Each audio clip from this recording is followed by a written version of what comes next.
Hello mga bros and sis. Lahat naman tayo kilala natin kung sino si Judas Iscariot, hindi ba? Pero alam nyo ba na yung Iscariot pala ay hindi niya apelido, kundi galing sa dalawang pinagsamang salita na Ish-Keriot, na when translated means the man from Keriot.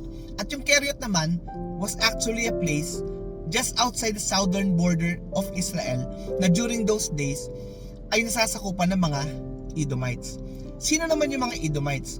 The Edomites are actually the descendants of Edom, na mas kilala natin sa pangalang Esau, na siyang kakambal at kapatid ni Jacob, who later became Israel. Tama ba?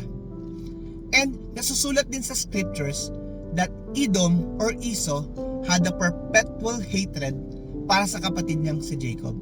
So what can we learn from this? Number one, that Judas, being an Edomite, dala-dala niya sa dugo niya yung perpetual hatred na yon para sa mga Israelites.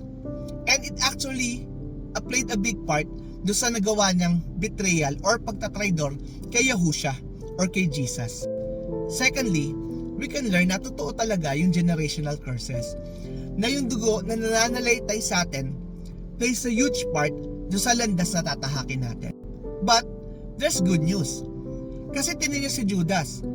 Kahit na alam ni Yahushua or ni Jesus na isa siyang Edomite, pinili pa rin siya bilang maging isa sa mga disciples niya. O diba? He actually had a chance na maligtas pa rin. Unfortunately, nangibabaw sa kanya yung pagiging Edomite niya.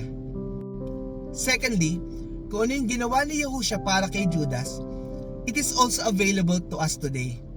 Na it doesn't matter kung sino yung mga naging ninuno natin or saan tayo nanggaling. Our past doesn't have to dictate our future. Na kahit totoo man yung generational curses, we have that option or we have a chance of being set free. Paano? At yun nga ay kung tatanggapin natin si Yahushua or si Jesus bilang sariling Panginoon natin at tagapagligtas. And that is the only way that we can be set free from these generational curses. So, aren't we glad na dumating si Yahushua to set us free? I hope you learned something valuable today. See you next time. Yah bless and praise Yah.